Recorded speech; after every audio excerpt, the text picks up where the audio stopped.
mioglobina que el potasio, ¿no? Ya solamente con ver la orina y entender esto, que genera reacciones para contrarrestar esto, me voy a contar al paciente mientras recibe un cuidado más avanzado, ¿no? Y el tejido muscular es un tejido que, pese a que tiene características muy resilientes, ¿no? Es un tejido que tiene sensibilidad a la compresión. O sea, todo va a depender de la cantidad del músculo, del tipo de músculo, de la lesión, pero para que tengan una idea de que ustedes no necesitan una gran losa de concreto, ¿no? Fíjense que desde los 40 a los 600 milímetros de mercurio de presión, ya después de 15 minutos, usted puede empezar a tener daños a nivel de los músculos, daños a nivel de los nervios, que pueden empezar a producir cambios. Obviamente, ¿no? Ahí estamos viendo algo que muy bien mencionó, si no me equivoco, Andrés, en el tiempo y la velocidad. El tiempo de compresión va a ser directamente proporcional a la cantidad de toxinas, es decir, más tiempo de compresión, más toxinas se van a liberar, ¿no? Pero para que tengan en cuenta de que no necesitamos, valga la redundancia, necesariamente toneladas de concreto, toneladas de roca, toneladas de tierra para que el músculo empiece a sufrir. Fíjense que puede ir desde una presión muy baja, de 40 milímetros de mercurio, ¿no? A 600 milímetros de mercurio. Para que más o menos tenga un ejemplo comparativo, recuérdense que, por ejemplo, un tensiómetro me puede generar hasta 260 milímetros de mercurio o 300 en algunas marcas si lo inflo completo. Y fíjense que desde 40 hasta 600 ya se puede generar ese tipo de daño, ¿no? Entonces, eso para que lo tengamos presente. Ahora, ¿qué es otra cosa que hay que tener en cuenta para poder entender lo que va a suceder y las distintas cosas que vamos a tener? Fíjense, por ejemplo, esta fotografía que están viendo aquí arriba. Esta es una fotografía que obviamente se le ha puesto color, ¿no? Con fines didácticos, pero esto es una microfotografía electrónica real. Claro. Entonces, esto que están viendo acá, yo me imagino que la grandísima mayoría de ustedes ha comido o ha preparado en algún momento de su vida carne desmechada, ¿no? Saben que la carne desmechada, cuando uno la prepara, ella viene así, con fibras, y ustedes no se han dado cuenta de que esa carne desmechada, cuando usted la está tratando, tiene como una telita blanca, ¿no? Como una peliculita blanca, ¿no? Encima de ellos, ¿no? Esa peliculita blanca que estamos viendo acá, ¿no? Es la fascia muscular, vean, esto que ven acá, es la fascia muscular que recubre todos los grupos musculares que nosotros tenemos. Y pese a que tiene características elásticas, o sea, que ella se puede expandir para allá, va a llegar un momento que va a llegar a su tope de elasticidad y el músculo no va a tener para dónde salir. ¿Por qué es importante entender eso? Porque ahorita vamos a ver una entidad que muchas veces es confundida con el síndrome de aplastamiento y no es lo mismo, que es el síndrome compartimental, en donde este compartimiento, imagínense que estas fibras musculares que están aquí están totalmente recubiertas por esta película, de esta fascia muscular, ¿no? Por presión, por daño, por inflamación, vamos a suponer en este caso el aplastamiento, ese músculo se va a inflamar y se va a inflamar y se va a inflamar. Llega un momento de que obviamente esta fascia le permite a él expandirse, expandirse, expandirse, pero va a llegar un momento de que si la presión, el edema es muy alto, va a llegar un momento que la fascia no va a poder más y esa presión se va a acumular aquí adentro y va a aplastar obviamente todo lo que esté allá adentro, que no solamente va a ser los músculos, también van a ser los vasos sanguíneos que están allá adentro, los nervios que están allá adentro van a empezar a ser comprimidos y eso me va a generar ciertos problemas que vamos a ver más adelante, ¿no? Entonces, fíjense todas las cosas que hay que tener en consideración cuando hablamos de lo que está sucediendo en el cuerpo, porque si entendemos esto, vamos a entender el porqué del tratamiento que vamos a hablar a continuación. Y obviamente tenemos que diferenciar tres conceptos que se confunden muchísimo y no son lo mismo. Fíjense, lesión por aplastamiento, síndrome compartimental y síndrome de aplastamiento. Siempre se confunden. Y la gente, no, es que un síndrome compartimental. No, y no es lo mismo. Entonces, fíjense, vamos a diferenciar esto para que lo tengamos claro.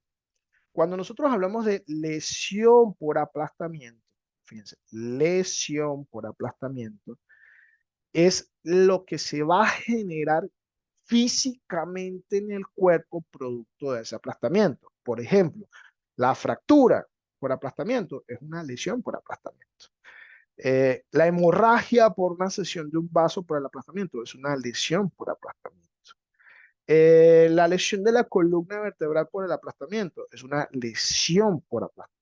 O sea, las lesiones propiamente dichas que se van a generar, la fractura, la destrucción muscular, la destrucción de un nervio, de un vaso, es lo que nosotros vamos a llamar lesión, lesión por aplastamiento.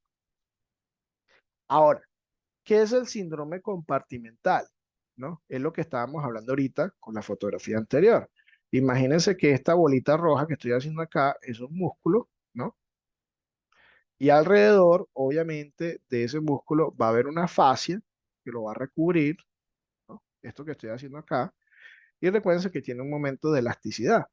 Vamos a suponer que a esto le cae una tonelada de piedra. ¡Pam! Ese músculo que está adentro se va a inflamar. Entonces va a empezar a crecer, va a empezar a crecer, pero va a llegar un momento que esta fascia se va a estirar, pero va a llegar un momento que ya no estira más.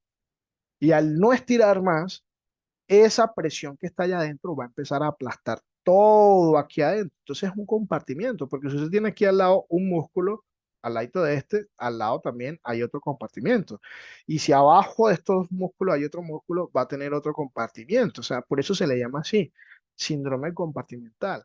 Es por el aumento de presión aquí adentro de estos compartimientos que hay dentro de los músculos y eso va a producir un compromiso de los vasos sanguíneos que están allá adentro, de los nervios, y va a llegar un momento que esa presión, como no tiene para dónde salir, no tiene forma de salir, va a empezar a matar células, va a producir hipoxia y puede comprometer el miembro afectado, generando la pérdida del mismo. Entonces, fíjense, eso es síndrome compartimental, una serie de signos y síntomas que se va a generar en un componente, en un compartimiento muscular por aumento de la presión, lo que les estaba mencionando acá.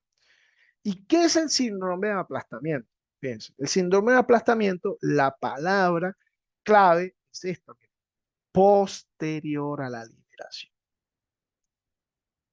Esa palabra es clave, posterior. O sea, cuando usted llega y consigue una víctima con un aplastamiento, ¿qué va a conseguir usted de entrada?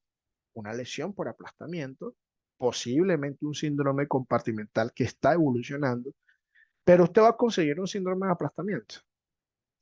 ¿Cuándo vamos a conseguir el síndrome de aplastamiento? Síndrome de aplastamiento, como estamos viendo allí, lo vamos a conseguir después que yo libere a la víctima. Al momento de yo levantar esa losa de concreto, voy a generar esa liberación de lo que estábamos hablando ahorita, de ese montón de toxinas que se están acumulando, de la mioglobina, del potasio, del lactato, de las alteraciones de calcio, y la losa de concreto los tenía ahí aguantados porque estaba aplastando eso. Y en el momento que yo levanto y vuelve a restablecerse la circulación, todo ese montón de toxinas entra. Y adicionalmente la circulación entra a esa extremidad y ese retorno de circulación y esa ida a la circulación, esa reperfusión es lo que me va a causar falla renal, arritmias cardíacas y el shock. Entonces el síndrome de aplastamiento es algo que va a ocurrir después. La lesión de aplastamiento ocurre inmediatamente. Apenas me cae la losa y me tritura las piernas, yo ya estoy lesionado, ya tengo una lesión por aplastamiento. El síndrome compartimental, se puede producir durante, inclusive después del aplastamiento, que es cuando esos compartimientos musculares, como el dibujito que les hice abajo, aumentan tanto su presión que ya no tienen para dónde salir y aplastan todo lo que está adentro, causando necrosis, isquemia, hipoxia y muerte celular. Y el síndrome de aplastamiento, recuérdense, es lo que se genera después, o sea, usted no lo va a tener en el momento, es lo que se va a generar después de sacar a la víctima, después de liberar a la víctima, es que yo voy a tener esas consecuencias. Entonces, esto es fundamental, esto es uno de los principales objetivos que tenemos que lograr el día de hoy y si tengo que explicarlo 1000 veces, lo explico. Pero esto tiene que tener claro antes de que podamos seguir, porque esto es una de las grandes confusiones que hay en el mundo de rescate y se confunde muchísimo, como se están dando cuenta, no son lo mismo. Entonces, si quedó claro, me dejan un sí en el chat. Si tienen alguna duda de estos tres conceptos, me dicen y yo lo vuelvo a repetir, ponemos algún ejemplo, algún caso. A ver, ¿entendimos esta parte? ¿Quedó claro? Esto tiene que quedar clarísimo, ¿no? Esto es uno de los objetivos a lograr el día de hoy. Si no entendemos estos tres conceptos, Lo demás no lo podemos seguir haciendo.